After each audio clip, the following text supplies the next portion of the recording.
I'm Saruti. I'm Hannah. And welcome back to the third, and I promise, final part of Karen Read.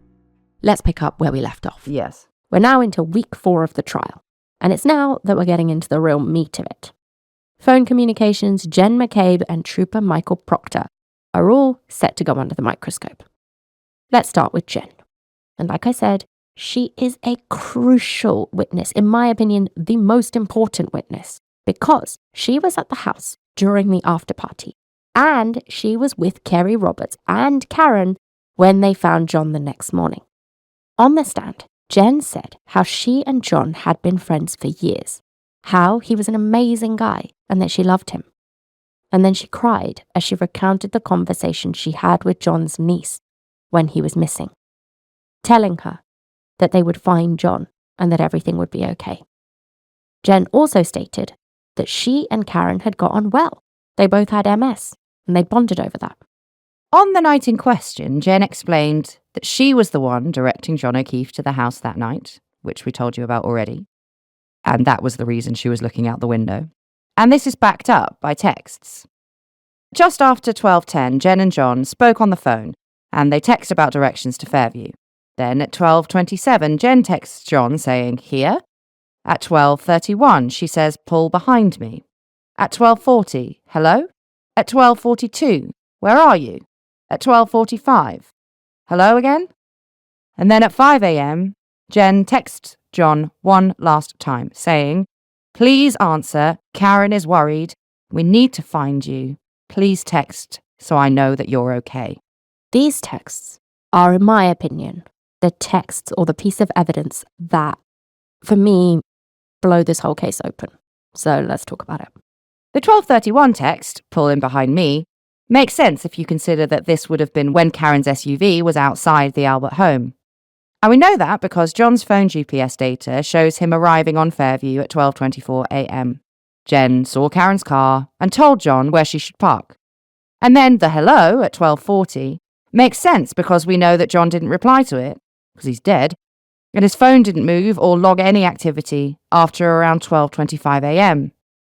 So this text at 12:40 makes it seem really believable that John O'Keefe did not go inside that house.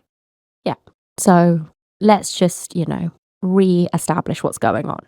12:27, Jen texts John, "Here?" ? She looks outside. 12:31, she sees Karen's SUV, and she says, "Pull in behind me," because she's been giving John and Karen directions to get to the house, so she's expecting it. 9 minutes later, she texts saying, "Hello?" ? In that 9 minutes, it's longer than that, because also the 12:31 text is coming after she's looked outside the window and seen him. We know that John and Karen arrived at 12:24 because John's phone GPS, like you said, puts them there. So say they arrive 12:24. Jen looks out of the window, 12:31, sees the SUV, so it's still there. 5 minutes later, it's still there. John had stopped moving. His phone had stopped moving at 12:25. So doesn't it make it seem like Karen pulls up, 12:24, John gets out of the car, 12:25. Then his phone stops moving. At 12:31, Karen's SUV is still there 5 minutes later, and she says, "Pull in behind me," but she doesn't, she leaves. So then 9 minutes later, Jen is like, "Hello," because she hasn't heard from John. We know that because there's no activity on John's phone after that. And her saying hello is saying John never came inside the house. In those 9 minutes, John didn't come inside the house. Now, you can think that Jen is lying, and let's go through that. Because if you believe that this doesn't prove that John didn't go into the house, here are the alternatives, right? 1, John did go into the house, and somehow Jen didn't see him in the house, and John was killed. So she only texts saying hello at 12:40 because she didn't see him go into the house. And John was killed by being lured into the basement and very silently murdered. And Jen had no clue that this has happened, so she keeps texting her friend John, "Hello, where are you?" etc., etc. Or 2, John did go into the house, and Jen did see him, and John was killed. And Jen, being in on the pre-planned murder ruse, as the defense claim, just coldly kept texting John's phone to make it seem like he never came into the house. Or 3, John did go into the house and was accidentally, but, and this is crucial, immediately killed.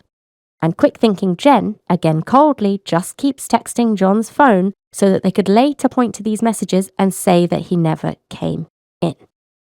So I think this is the thing that's the real sticking point, because if we're saying that after she says, pull in behind me, or before that, John gets out of the car, goes into the house, something must happen to John very, very quickly. Because otherwise, why is Jen texting at 12:40 saying hello if he went into the house and she saw him and he didn't die? Either this 12:40 text of hello, the 12:42 where are you, the 12:45 hello again is all a cover, or John didn't go into the house. Yeah. Or John went into the house and was killed and Jen didn't know about it. Those are the only things that could have happened. That's why this is the set of texts that make me believe that John didn't go into the house. Who is that quick thinking that John goes in, oh my God, he dies within minutes. And you're immediately like, oh, I better text him saying hello so that later we can say he didn't come into the house. Or it's a pre-planned attack and they kill him straight away and then Jen is orchestrating all these texts as part of that, which is what the defense say. Or you've got to think of the unbelievable theory, which is also not what the defense say, that John went into the house and was immediately, very secretly, taken down into the basement by Brian Albert, Brian Higgins, and or Colin Albert, and they attacked him down there and then took him out without anybody seeing him. Just see how those are the only options and none of them really make any sense. But maybe that's just my opinion. I don't know. I think you have to look at these and think what makes the most sense, really. These texts also, I think, explain why the defense went with the much more difficult to prove and much more difficult to explain or believe pre-planned attack narrative. They do not say that they think John died in an accident and the group conspired to cover it up, because for that to be true, like I said, Jen would have to be the fastest thinking person on the planet. John's got to go in within 8 minutes. He's fucking dead and they're texting to cover it up. And they are pretty clear about that. Yannetti and Jackson, from the grab-ass practice fighting in the bar to Jen texting John directions to lure him to the house and Colin and Chloe hiding in the basement with the Bryans, it was an organised murder. That is what the defence are arguing here. Because of John being a lawn Nazi or because Brian Higgins wanted Karen all for himself, don't worry, we'll get to the text about that. And, well, Brian Albert is just a murder-hungry maniac who is totally fine with murdering a cop in his house on his son's birthday with his whole family there. And then Jen, well, she's just a criminal mastermind. But then they go to all of this effort, all of this string pulling, all of these texts, the covering up, the dog attack, and then they just dump John's body on the front lawn in front of their own house and then go to bed. Without even checking that he's dead. Because John's not even dead hours later when he's found. But sticking with Jen for the moment, the time has come for the big one, the Google searches. As we told you last week, the federal inquiry found that at 2:27 a.m., Jen's phone had been used to make a poorly spelled Google search for how long to die in the cold. At trial, Jen disputed the timing, saying that she did make that search, but that she made it at 6:24 a.m., when Karen had asked her to Google hypothermia as the paramedics were moving John into the ambulance. So what's going on here? When did Jen McCabe make this search? Because obviously, that is very, very important. The defence's digital forensic expert said that a search for how long to die in the cold was made at 2:27 a.m. shortly after another search at the same time for a girls' basketball team. This is the intergalactic basketball. Then, at 6:24 a.m., another search was made for how long to die in the cold, this time spelt a little bit less badly. Jackson put it to Jen that she left 34 Fairview, went home and searched for the basketball team, then how long to die in the cold, both at 2:27 a.m., because she knew that John O'Keefe was out there dying in the snow. And then, Jackson claims, Jen searched how long to die in the cold again at 6:24 a.m. after John was found to cover her tracks. Because even the defence's own expert said that the search at 6:24 a.m. definitely did happen. Jackson also said that Jen attempted to delete the searches she has made. And if that 2:27 a.m. search for how long to die in the cold did happen, then Jen has to be involved. She has to be a gal. Although we would still have to question the logic of a murderous group dumping John O'Keefe in the snow, knowing he's not dead. Why would they do that? If he survives and wakes up, he's going to tell everyone who tried to kill him, obviously. Yes. If that search at 227 was true, if Jen did do that, then yeah, totally buy into the conspiracy. It's all there. They fucking did it, either as a fight or a conspiracy, blah, blah, blah. But then you're saying that they knew he wasn't dead. Why would you leave a man who wasn't dead outside who you had just attacked in the basement? It doesn't make any sense. But anyway, this whole situation is not that simple, because prosecutors brought in 2 experts to dispute the timestamps on the searches. First, you've got Jessica Hyde, who's another digital forensics examiner. And then you've got Ian Whiffen, a forensic software expert from Cellubrite, which is a software that's being used to analyze the data. They both said that the 2 How Long to Die searches happened after 6:20 a.m. on the 29th of January 2022, and that the 2:27 timestamp actually just indicates when Jen McCabe first opened the browser tab that she would later use for these How Long searches. And she opened it at 2:27 to search for the basketball team. And Jen explained that she searched How Long to Die twice at 6:23 and 6:24 a.m. So back to back in the morning, and she's doing it at the request of Karen. And she said she did it twice, not to cover her tracks, but because her spelling was so bad. And the reason was because she was freezing and she has MS, so her hands were shaking. And like we said, the defense don't dispute, because they can't dispute, the 6:24 a.m. search, which fits with what Jen says happened. So you have to believe that Jen made the same search twice, 4 hours apart, both times poorly spelt in order to cover her tracks. And despite the waves this caused online, the defense really don't argue the point that hard in court. It's just there again to mislead. And it fits their incredibly improbable pre-planned attack story. Well, kind of, because like we said, it implies that they knew John wasn't dead, which why wouldn't you finish the job? Oh, and also the digital forensic experts could also show that Jen didn't delete anything, as Jackson said in court. She closed the tab on her phone. So like on a phone, when you have a tab, you search something and you swipe it up. That's what she did, and that's what was recorded as her having deleted the search. Jen McCabe also handed her phone in willingly to the police 2 days after all this happened. So just to be very clear, the defense do not say that she didn't make the 6:24 a.m. search, because they can't. The person who works at Cellubrite, which is the software that's being used, says no, both searches happened after 6:20 a.m. What you're looking at in that 2:27 a.m. timestamp is just when she opened that tab, and she used the same tab 4 hours later to search How Long to Die in cold. So it's looking like that first search was made at 2:24. But again, use a little bit of logic. How much of a cold psychopath would Jen McCabe have to be to go home from this party, lie in bed? She says she can't sleep after the party, so she goes home and she's got basketball on her mind. She coaches basketball. Her daughter's involved in it. So she's just laying there Googling this basketball team her daughter's been asked to join. And then as soon as she's done that, she's like, oh, I better check How Long to Die in cold, because of that, my lifelong friend who we kind of murdered, but didn't finish murdering, and then left on the lawn outside the house I was just in. And then 4 hours later did it again to quote unquote cover her tracks. It just doesn't make any sense. So yeah, again, Jen McCabe is very cooperative. She hands her phone in. She didn't delete anything, although that's been spread online. She just closed the tab. And the police had full access to her phone and they found nothing else. Next, let's have a look at Kerry Roberts.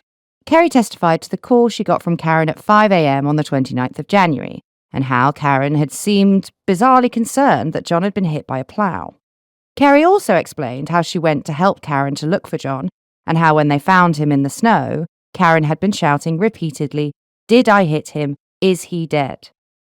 And Kerry also made it clear that she saw Karen's broken tail light, and that there was a black hole where the red plastic was missing. Because there's a lot of arguments of people saying it was just cracked and Proctor broke it and then took pieces of it. But Kerry Roberts says when she saw the tail light that morning, there was a black hole where the plastic was missing. So let's ask the question we've asked of everyone else. Why would Kerry be involved in this conspiracy? She wasn't there that night. She didn't even really know Jen McCabe that well, or any of the others that were there. And she'd been friends with John since high school. Why would Kerry lie? Surely she would just want the truth. It really throws a big spanner in the defense's pre-planned conspiracy story. But there's more to come, so let's keep going. Because the time has come for us to talk about Trooper Michael Proctor, the lead investigator on this case. And if you ask the defense, the central character in this cover-up. It's time for him to take the stand. And look, I'm going to say this now. This guy's a dick. He's a total fool. And absolutely a key reason for why this trial has turned out the way it has. And I really think that even those people on the jury, and people just in general who've come across this case, who might have been open to the idea that Karen did it because of all of the evidence, may end up still thinking that Proctor is so gross that they don't want him to win anyway. I can totally imagine jurors not being able to find Karen Reid guilty purely because of the actions of Trooper Proctor, despite all of the other evidence that they were presented with. Proctor took over the very morning that John was found and said that he believed the case was cut and dry. And by 10:53 p.m. on the 29th of January, Proctor was making some bad moves. In a group chat that he was in with childhood friends of his, non-police officer friends, Proctor started talking to them about the investigation. He named John O'Keefe as the victim and Karen Reid as the primary suspect. One of his friends asked, "I'm sure the owner of the house will receive some shit," to which Proctor replied, "Nope, homeowner is a Boston cop too." In the doc, Proctor said it wasn't because Albert was a cop, but because he hadn't been involved. And Jackson questioned him with, "And you knew this 16 hours into your investigation, less than a day?" And Proctor said, "Yes, that doesn't seem that unusual." Yeah, and he starts to say things like, "Yes, because we found the taillight evidence, because Karen said," and then Jackson's like, "I didn't ask for an explanation. So can you just answer the questions I ask you?" Jackson even said at one point to Proctor, and this is so crucial, I thought, this is the only way to get to the bottom of the lies in this case is to watch every single fucking piece of testimony and listen to every single thing that Jackson and Yannetti say. He says this to Proctor, quote, "So before you ever went to the crime scene, before you ever went into the house, only having interviewed 3 folks, even though it was 4 because he'd spoken to Karen as well, you had this case nice and wrapped up, didn't you?" Well, that statement there proves that the defense knows that Proctor didn't go to 34 Fairview the day that John was found, because he says before you even went to the house, and these texts were sent at nearly 11 p.m. that night. So just hold that in your heads, because how could Proctor have planted the fucking taillight evidence that was found at nearly 6 p.m. that day, as we discussed last week, if he hadn't gone to the house for days, as Jackson confronts him with in court? You can't say, "Well, you didn't even go to the fucking house, did you?" And then also say, "But you planted the evidence, didn't you, that was found that day?" It can't be both things. And honestly, this is how I was first convinced, because I kept seeing what time Proctor went there, what time he picked up the car. Everybody argues because he writes down the wrong time he tows Karen Reid's car, and everyone's like, aha. But he gets it an hour wrong. Again, sloppy police work. But he doesn't go there until the 3rd of February. So how is he planting evidence that was found there on the 29th of Jan? And I'm telling you, this is the only way to get to the truth. So yes, this is just one example that got spread online, which became so baked in, this taillight evidence became so baked in by the time of the trial, that even when the defense openly here reveal that they know that the evidence planting can't have happened, it's too late because everybody already believed it. If anyone listening at home just Googles Karen Reid taillight, this is nowhere to be seen. You just come up with video after video after video of YouTubers and TikTokers and people just being like, "Look, there's a picture of her car. It's red. It's glowing red. The taillight's still there." Explain to me then how pieces of Karen Reid's broken taillight were found on the lawn of 34 Fairview, buried in the snow, covered in John's touch DNA at 6 p.m. that day. Yes, I grant you half an hour after Proctor tows Karen Reid's car, or possibly an hour and a half, I don't know, but days before he ever goes there. It doesn't make any sense. Proctor doesn't help himself, though, because he says more stupid shit in this group chat. He called Karen Reid a whack job cunt and said that she had a leaky balloon knot, and he hopes that she just kills herself. Proctor also told his mates that he was searching Karen's phone, looking for nudes. Yeah, he's horrible. Yeah, he's a he's horrible disgusting. person. Yeah. The leaky balloon knot reference is because Karen Reed has Crohn's, and that's all I'm going to say about that. When confronted with these disgusting messages in court, Proctor admitted that they were juvenile, unprofessional, and regrettable, but said they had zero impact on the facts and the evidence and the integrity of this investigation. And I think he's a worm man, but I think he's right. Because, yeah, he's absolutely nasty. He's a filthy person. And these texts were absolutely devastating to the prosecution. And I can totally see how this would have impacted the jury. When I first read this, it impacted me. The idea that a man in law enforcement, a trooper in the state police would say these kind of things, of course it would affect anybody. When I first read all of this, I was like, yeah, of course he planted evidence. Of course he deleted videos, which we'll get on to. Of course he brazenly orchestrated a conspiracy to frame Karen Reed. Look at him. But the thing is, firstly, why? To which Jackson would say that it's all down to Proctor's links to the Alberts. Because yes, Proctor had ties to the Albert family. Like we said, when he's first sort of handed this case, he doesn't recuse himself. Whether he should or not, I don't know. I'm not a cop. It's really not for me to say, but he doesn't recuse himself. He also downplays his connection to the Albert family. I think that's safe to say. The FBI federal investigation into this case found that he had these connections.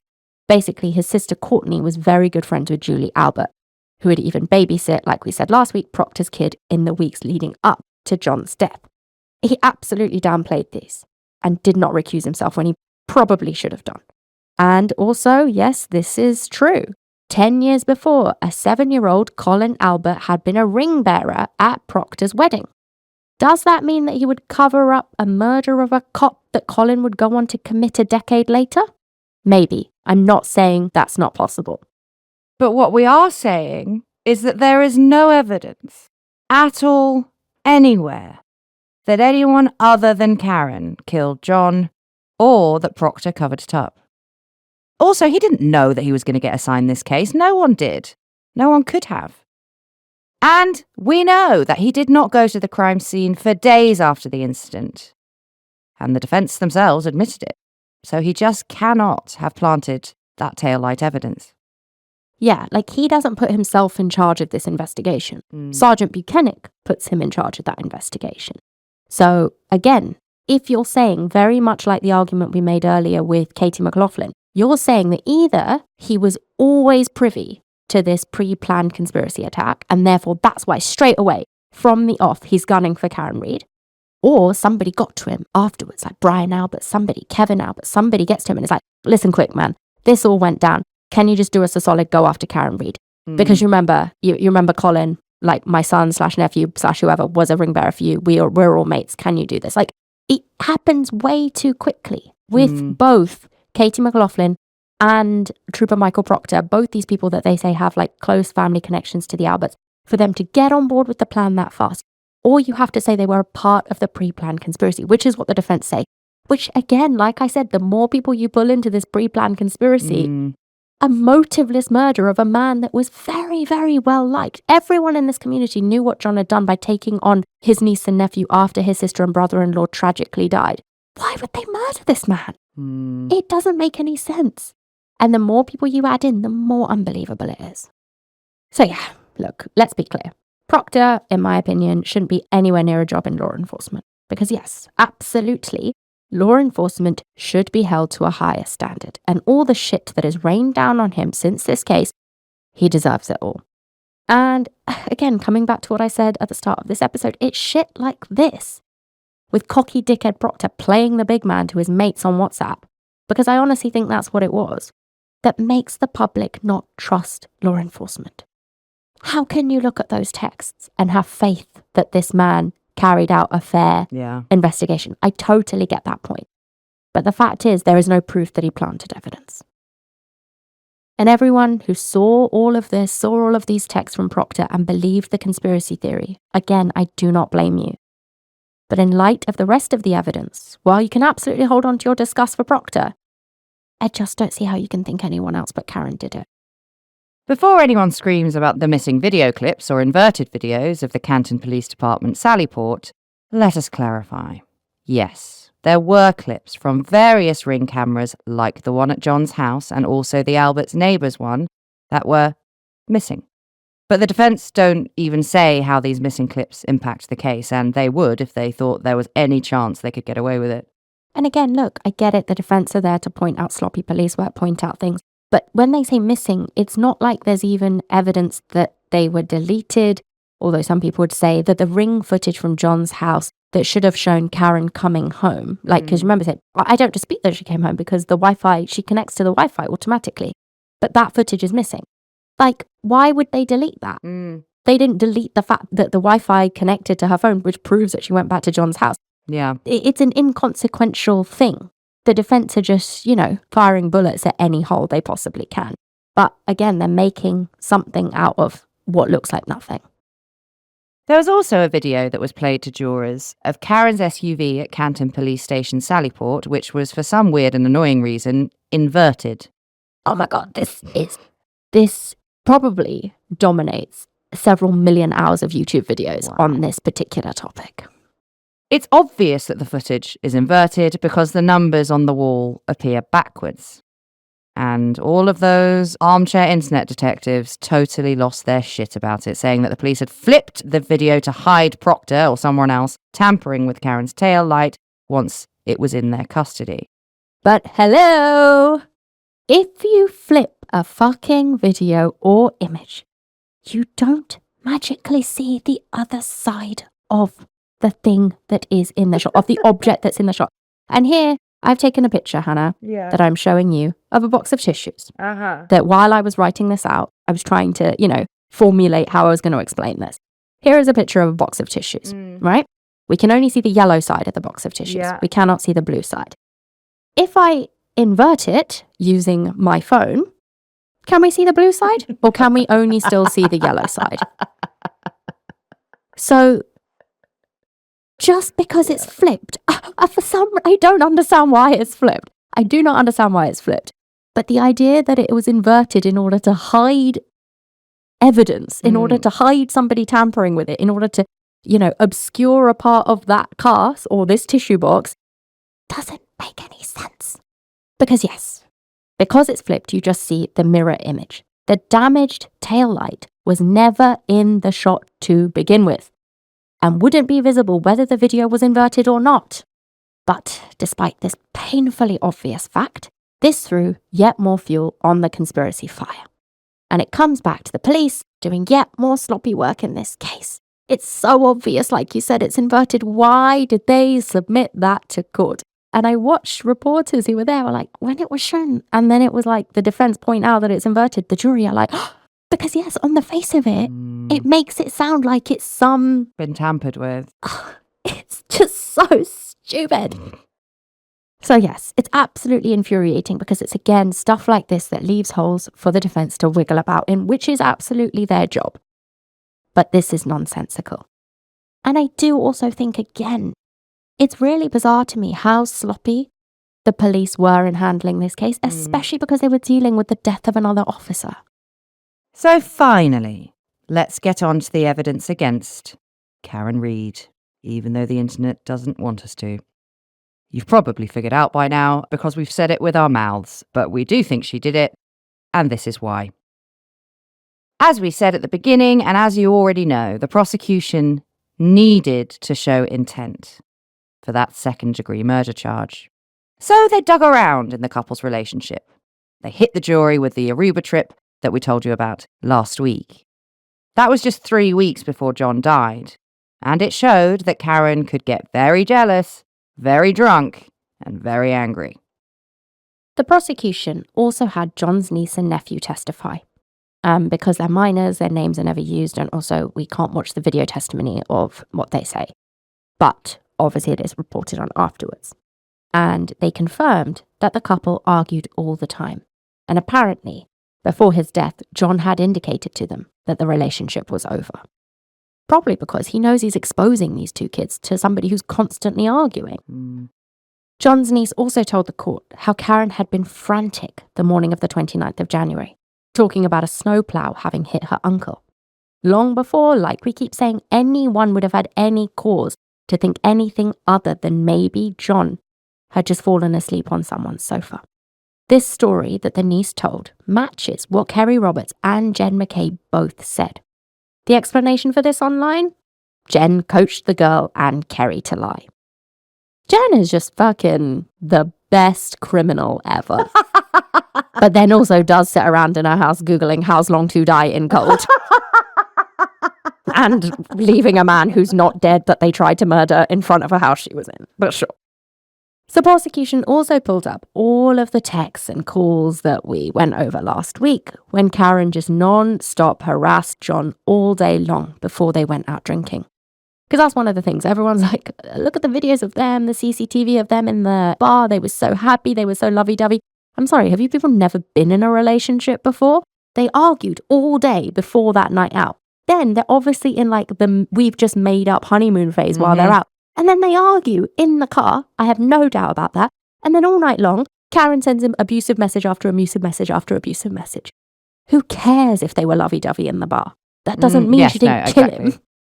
Also, if they were trying to frame Karen for John's murder, like the defense say that the 34 Fairview after-party group are, why wouldn't they just say, oh yeah, they seemed really on edge and unhappy. They spent the whole time arguing and bickering and we could sense all this tension.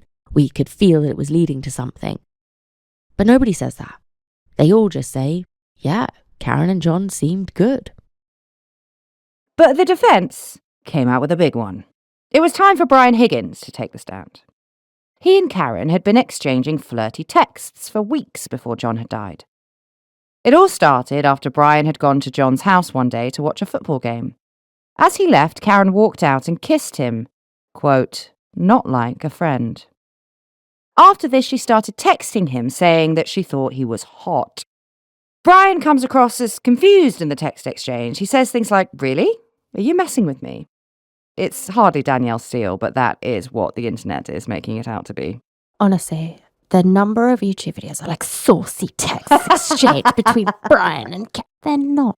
They're just like her putting it on him, but not even. She's just like, I think you're hot. And he's like, really? Because I think Brian Higgins has got quite a low opinion of himself. Like physically, he's like, just seems baffled by it. So yes, in court, Brian admits that he was attracted to Karen, but she blew hot and cold and that she was still with John. So he didn't really know what was going on. And she's fucking bonkers. She Run is. away, Brian Higgins. What are you doing? She is bonkers. And I really think the thing with Karen Reid has become almost like she was the one who was killed. Like, you know how you can't say anything bad about the victim. Don't ever say anything bad about the victim. That's what it's become like about Karen Reid. But can we just say for a second that Karen Reid is absolutely fucking bonkers? It's true. Yeah. So yes, apparently she texts Brian all the time, telling him things like how strained the relationship with John had become and how the kids were spoiled. And he was the perfect candidate for this because Brian didn't know John that well. And by all accounts, he was pretty lonely. But I don't think that this was a match fated for a passionate affair for which Brian Higgins was willing to kill. But according to the defense, this tryst did give Brian Higgins a motive to kill John. They hadn't even slept together. They just had this weird kiss that Karen had planted on him. But anyway, there are issues with this because Brian Higgins actually left the Albert's house party early. He left around 12:15. And he didn't just go home, where he's sitting in his house and he's like, well, no one saw me there. He actually went to the Canton Police Department where he had an office. And he said he was there to move his work vehicles so snowplows could maneuver around them. The defense claimed that Brian Higgins went there to keep an ear out for any calls coming in about John being found. I can't, you know what? Why? I can't even be bothered Why? to think how that would even remotely make sense. It makes no sense at all. If anyone found John outside 34 Fairview, the people in the house would know first. They're like, no, but Brian, you go to work and keep an ear out for any calls coming in about a body being found. But not even a body, because we don't even know if he's dead. We'll Google it later.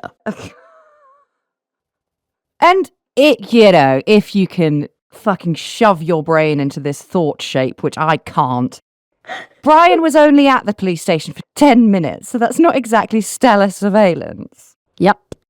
And according to Brian, he only found out about John the next morning.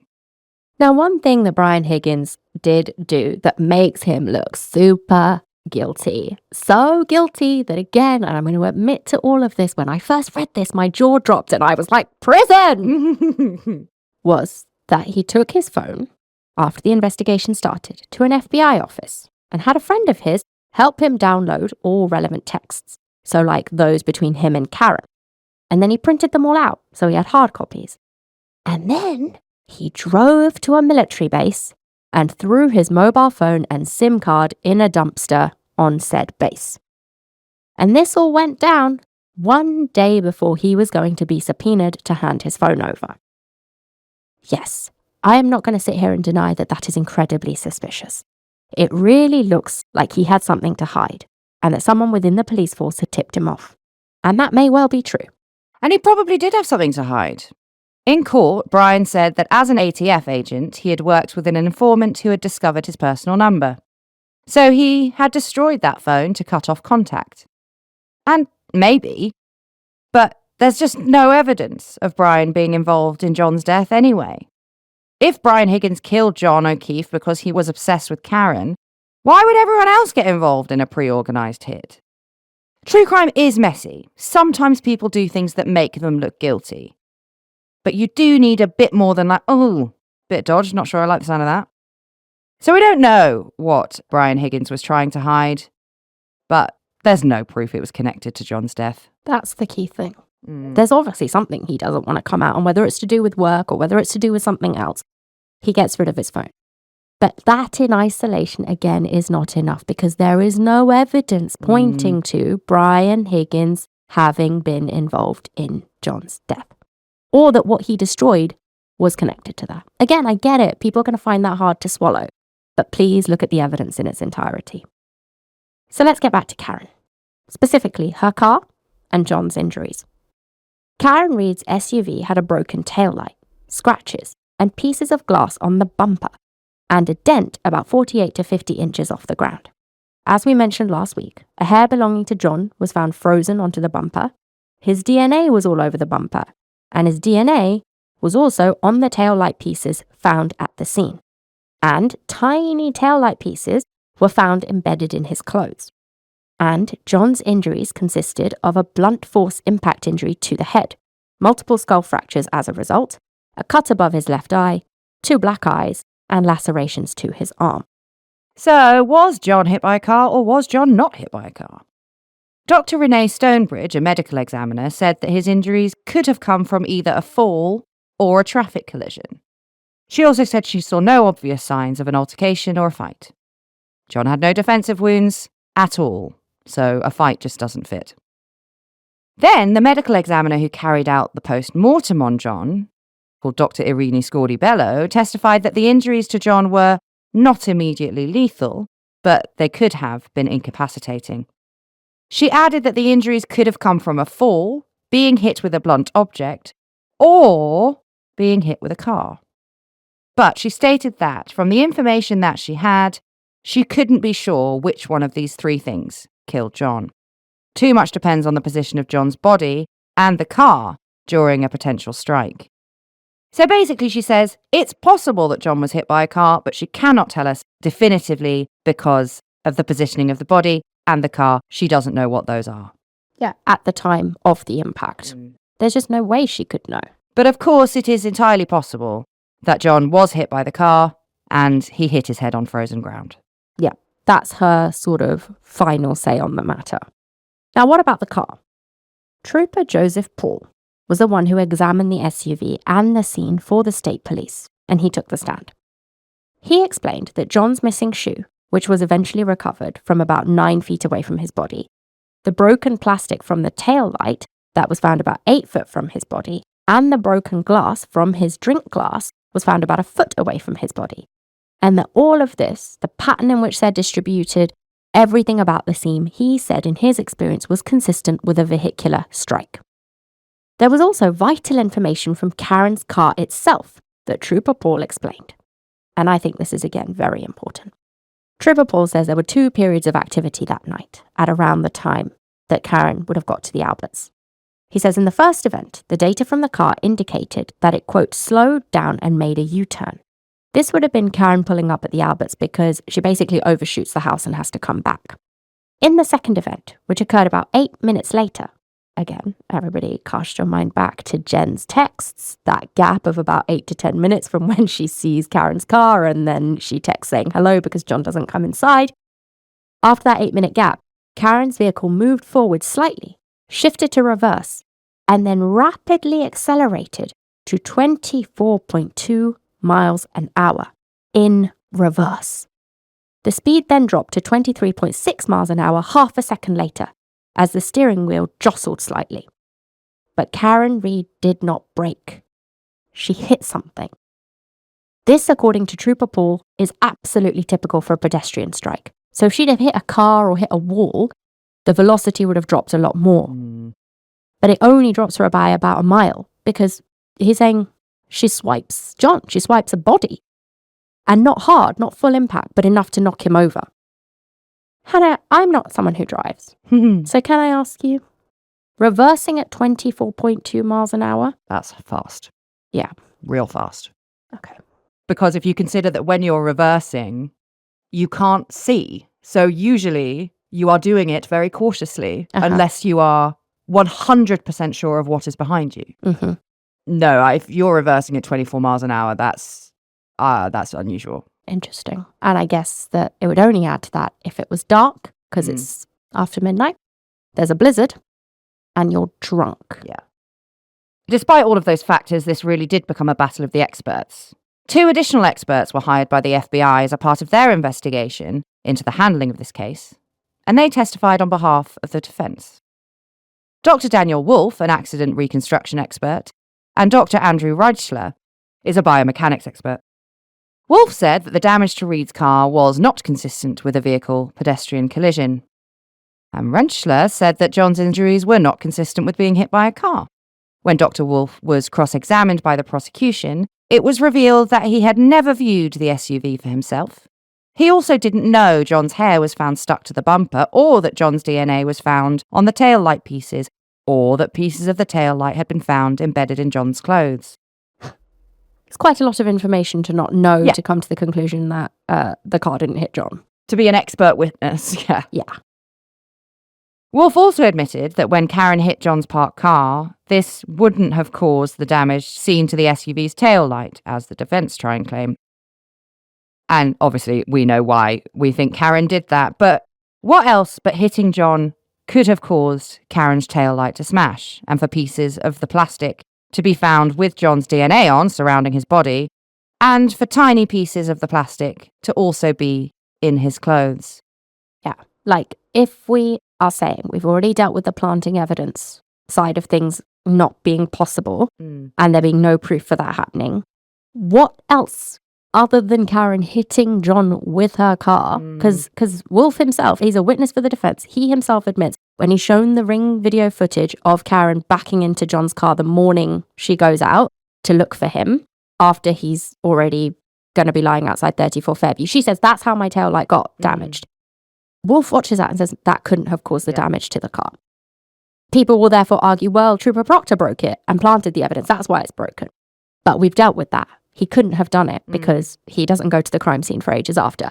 So what else other than Karen hitting John with her car and the taillight smashing could explain the taillight pieces with John's DNA found at the crime scene, the pieces of the taillight found on John's clothes, and the fact that his DNA is on it at all? How else can we explain that? You can't. You just fucking can't.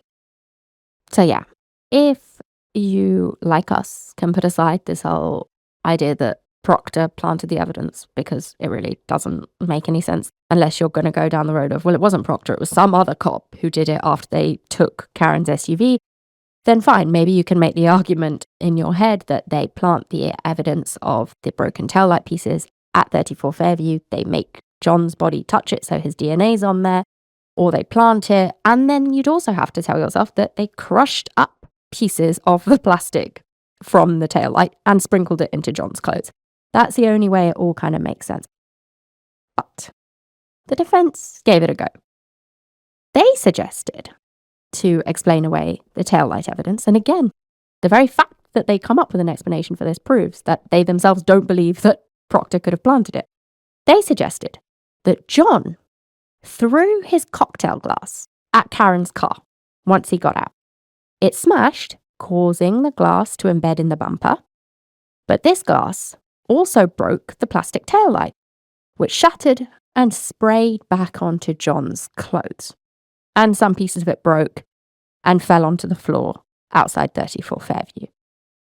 Show me the cocktail glass that can break a tail light. Uh-huh. We're not talking a scratch. We're talking a hole in it. Apparently the glass is from the Waterfall Bar and Grill in Canton, Massachusetts. Well, they're onto something. They should get on the phone to NASA because that is something I've never fucking heard of in my life. And again, like I said, this is proof, the fact that they say this, that they know the evidence, the taillight evidence wasn't planted. And okay, let's move away from this. What about everything else? How do we explain the lacerations or scratches to John's arms? Renshaw said John's injuries, including these lacerations to his arm, were not consistent with being hit by a car. But, this is very important, biomechanics expert Renshaw never examined John's body. Another person who didn't examine John's body was Dr. Marie Russell. She's a retired doctor and forensic pathologist. She took the stand and claimed that John had definitely been attacked by a dog, and the injuries to his arms were consistent with dog bites or claw marks. Fucking pick one. Those aren't even remotely similar things. But anyway, cue internet hysteria. Have you, Hannah, seen the pictures of John's arm? No. Can you please? Yes. This second. And everyone at home, if you would like to join in, please Google John O'Keefe arm. Right. So, like Hannah said, Dr. Marie Russell did not see John's body. She just used photos. Arguably probably better photos than the ones we're looking at. She maybe had it from multiple different angles, but we are currently looking at a picture of John's arm and the wounds to it. I mean, firstly, let's start with the obvious. Do you think they look like dog bites? I think they look like significant injuries, but they do not look like they came from a dog. No. I think for me, the issue with them looking like dog bites is that I've been bitten by a dog. And when the dog bit me, it left a puncture wound where its tooth, and it was a Shih Tzu, not a fucking German Shepherd, bit me and its tooth went into my hand and there was a puncture wound. That's how dogs bite. But there are no puncture wounds. I think that's fair to say, right? Not that I can see, no. No. They look more like scratches. Yes. Deep ones, Yes. but scratches. Yes. Prosecutor Lally points this out to Marie Russell. He says there are no puncture wounds, there was also no bruising, and no crushed bones. All of which, Lally said, you'd expect to see in a dog attack. Also, and this is also very important, there are no wounds to the underside of John's arm. So they're all on the top half of his arm. If a dog bites you, surely you would have teeth marks on both sides of your arm because dogs have teeth on the top and the bottom of their mouths. So would you not have puncture wounds on both sides when it grabs you with its mouth? But John doesn't have that. I have seen people online saying things like, I showed my vet these pictures and they said it's 100% a dog bite. Apparently these people even questioned these no doubt baffled vets about why there were no bites on the other side of John's arm, like we've been asking. And the consensus among some people is that if you're in a defensive position when a dog attacks you, you would naturally pull your arm into your body to protect yourself. And so the dog may not be able to grab hold of the underside of your arm as well as the top side, hence no bites on both sides. And okay, maybe. But I'm still not convinced that it's a bite due to the lack of puncture wounds. Yeah. So let's say that Chloe the dog didn't bite John for some reason. Maybe she's muzzled. But then again, you would ask, why would you sneak her down into the basement for this planned attack and then muzzle your dog? because that's what the defense claimed. They said that's why she was down in the basement. So let's say it's just scratches caused by Chloe. The problem is there was no dog DNA on John O'Keefe. There was no dog hair, no dog saliva, nothing. I cannot even touch Big Blue, my family dog, without getting covered in his hair. And if I go anywhere near his face, also saliva. How am I getting attacked by a dog and getting no dog DNA on me? Yeah. Now, yes, people will say that they did not test John O'Keefe's wounds for dog DNA. They only tested his clothes. And sure, again, I don't know why they didn't test the wounds, because this whole issue could have been avoided. But I think it's because when they saw it, they didn't think it was a dog attack. So they didn't test the wounds for DNA. But again, how are you going to get attacked without getting dog DNA on your clothes? What they did find on John's clothes was pig DNA, which led people to wonder if it had been a group of feral pigs that had maybe gone for John's arm.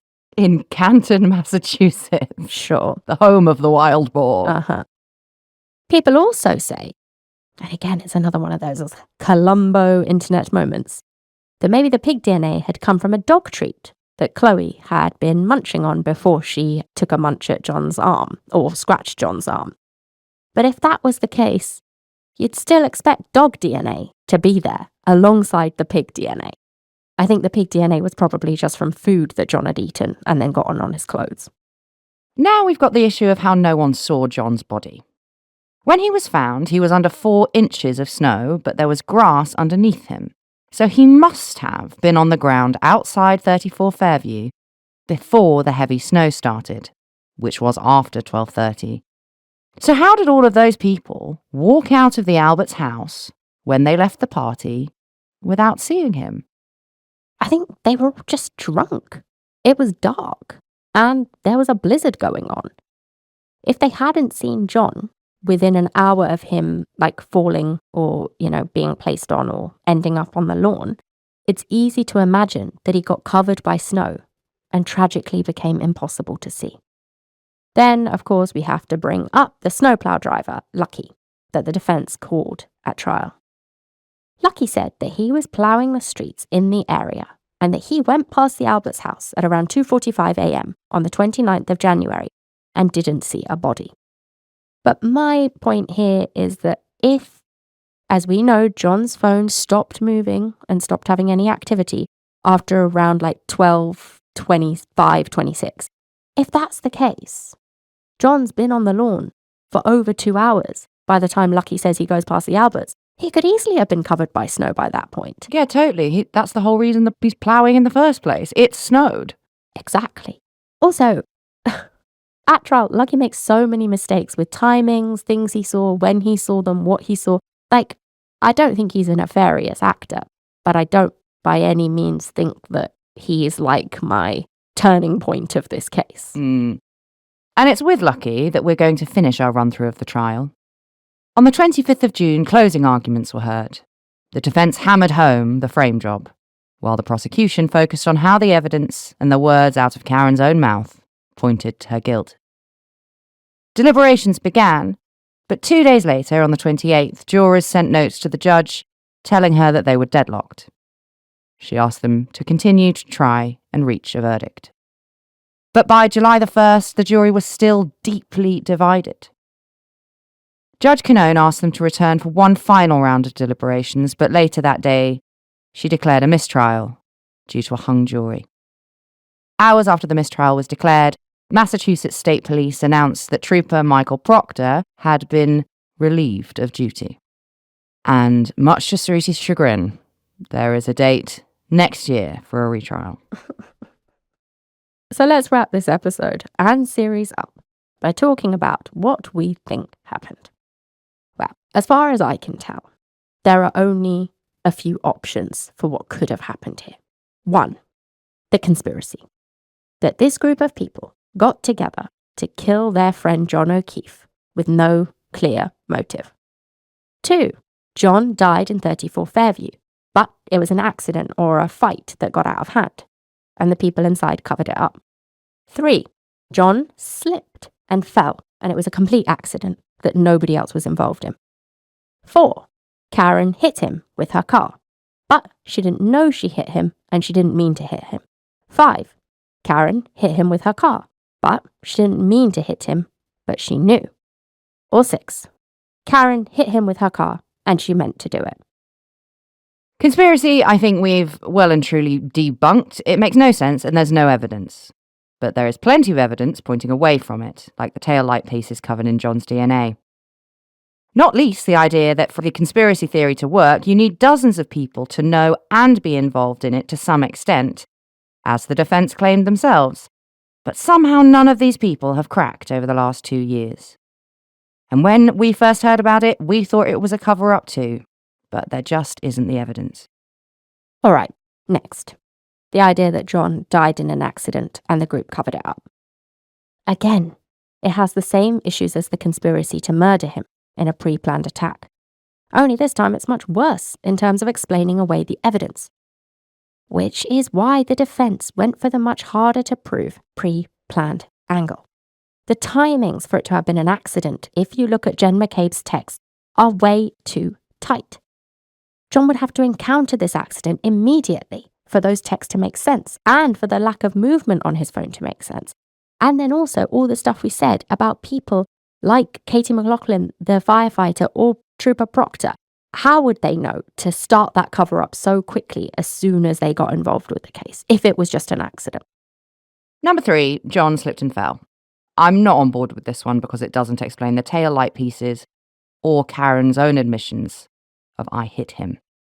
So the question really becomes, if Karen hit him, did she mean to or not?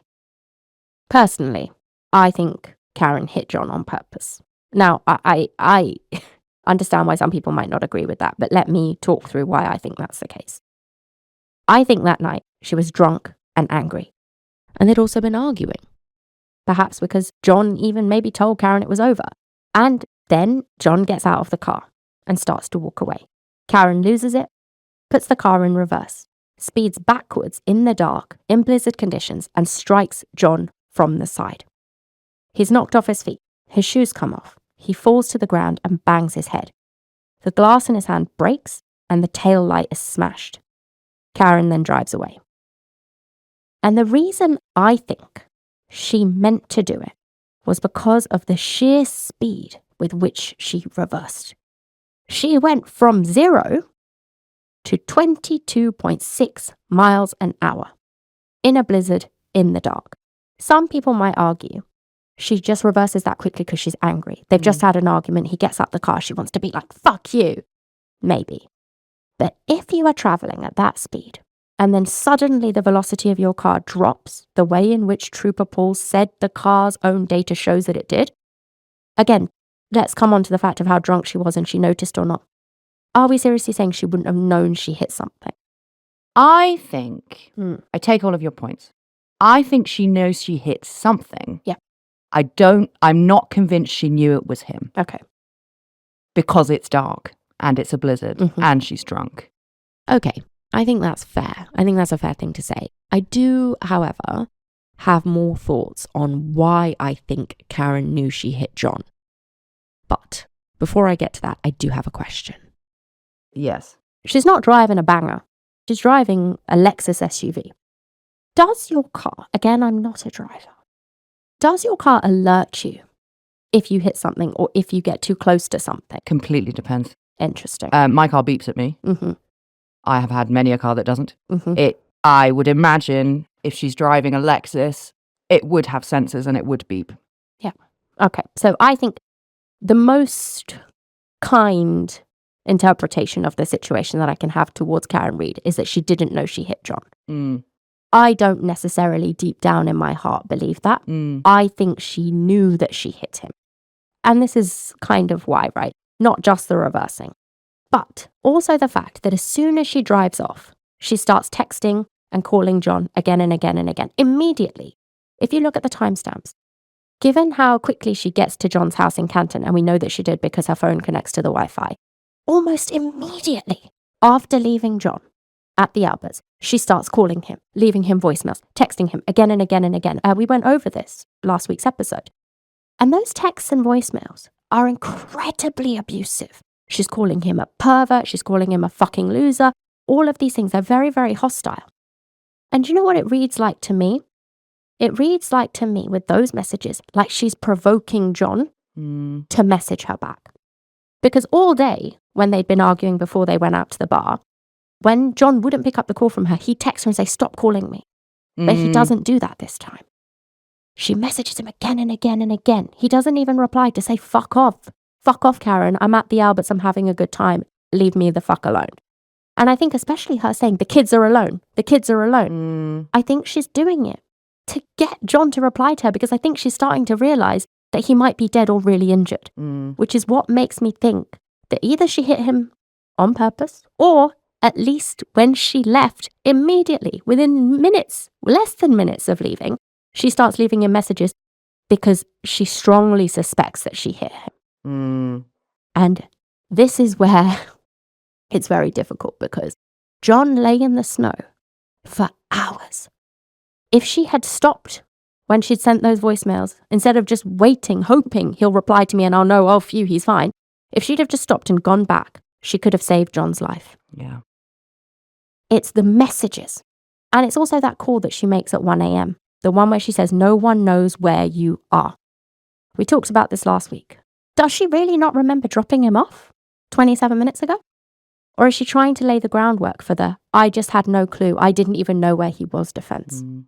The next morning, she also starts calling people and saying that John might have been hit by a snowplow. I don't know. I think she then drove to Fairview to try and see if John's body was there. Like we said, there's a missing 15 minutes or so where we don't know where she was between going to the Waterfall Bar that morning and going to Jen McCabe's house. If she went to Fairview, maybe she saw John's body under the snow outside the house. And I think maybe, and again, this is just speculation, maybe she didn't want to discover him alone. This would explain why Kerry and Jen both say they couldn't see John at all when they got to 34 Fairview, yet somehow Karen ran straight to him. When the police and the EMTs arrived, Karen told them that she had hit him because perhaps she wanted them to have all of the information they needed to try and save John because she didn't want him to die. But maybe, somewhat ironically, when Jen McCabe told her to stop talking, perhaps that sobered Karen up a bit. Because soon after that, she just started to say that she couldn't remember a thing. And then her stories change after he dies, where she knows it's not in my benefit anymore to keep saying that. And look, again, I'm going to say this. I honestly went from a 1, that it was a conspiracy when I started the research, to a 2, to a 3, to a 4, a 5, and now I'm at a 6. I could say I'm at a 5.5. I agree that when I was in that sort of middling phase, that Karen probably did do it, but that the police didn't have enough evidence to convict her, and that they had overcharged her with second-degree murder. But I now think that she is guilty of second-degree murder. That's just my opinion. Like, I don't think they probably should have gone for that. I think it was a very strong charge, but I think the prosecution did a poor job at trial. And I think the police work was incredibly sloppy, making it so much harder than it needed to be for them to get the conviction. So when people, because I've seen a lot of people saying this and I agreed with them, there's just not enough evidence to convict her. There was enough evidence, or there should have been enough evidence to convict her. It was all just so poorly handled that they flopped this case. But ultimately, I just want people to think about the mental gymnastics you have to do to think this was a frame job. Either what you need to believe is that over 15 people, let's dial it back, let's say 10 people, over 10 people, are all psychopaths who could kill their friend and their neighbour and then lie their asses off about it for years with no guilt, no remorse. They can just get on with their lives and continue to demand that this didn't happen. Or there's one person who is a cold, hard liar. And be in no doubt, there is corruption at the heart of this case. Karen Reid and her lawyers undoubtedly gave confidential information to Turtle Boy and used it to poison the entire case before the trial even began. And Proctor is also a huge piece of shit that played a large role in fucking this up. But Karen and her lawyers are financially benefiting from this behaviour. Because Turtle Boy's blog, that they have kept very well informed, is paying for Karen Reid's defence. And I've really, really tried over the past 2 episodes to be as thorough as I can with this case. without us spending like a month's worth of episodes talking about it. But I'm sure there will still be people listening who will say, you didn't talk about this, you didn't talk about this, you didn't talk about this. But guys, the answer doesn't lie in some tiny detail with this case. It's been scrutinized from every angle. Everything has been talked about. But the answer isn't there. Look at the case as a whole and ask yourself what makes sense given the evidence we have and what just doesn't. And importantly, it's quite easy, I think, to get so carried away with talking about Karen Read that everyone forgets about John O'Keefe. And we just want to finish up this absolute mind maze by saying how sad we are for the O'Keefe family, especially John's mum, who lost 2 of her children, and also John's niece and nephew. They lost their parents a year apart when they were just babies, and now they've lost their uncle and surrogate father as well. And I'm pretty sure they'll be robbed of any sort of justice because I think Karen Read will probably get away with it. Yeah. Yeah. I think that's exactly what's going to happen. Mm. And look, if you end with that kindest idea that she didn't know she hit him, which again, to me, the voicemails kind of make that hard to believe that she didn't know straight away. But she's lying now about not saying things like I hit him, which like fine, but also about things like asking Jen McCabe to make that Google search. And she's willing to throw a lot of people under the bus. And I think that rubs me up even more of the wrong way. Yeah. Yeah. So yeah, that's it, guys. You may not agree with me on my analysis of it, but that's where I've landed. And I really want to make it clear, I don't think anyone who believes this is stupid, who believes that it was a conspiracy. I think it is the fault of law enforcement that we're in a position now where people are so willing to believe that all the police officers involved in this were corrupt to the core, rather than it's a really sad story of a group of adults who acted really irresponsibly by getting drunk and driving around in a fucking blizzard, and people who don't want to take responsibility for what happened. And I think Karen was drunk. It's a simple story if you ask me. She was drunk, they had an argument, she either hit him on purpose or hit him by accident because she fucking reversed at that speed. And then John O'Keefe ended up paying for it with his life, and his poor niece and nephew who have lost another adult in their lives. And that's it. That's all I've got to say. We're going to go and lie down now. And we'll see you next week. Where we won't be talking about Karen Read. No, never again. Until the retrial. But even then, no. We'll do an update. I can't do it again. That's it, guys. We'll see you then. Bye. Bye.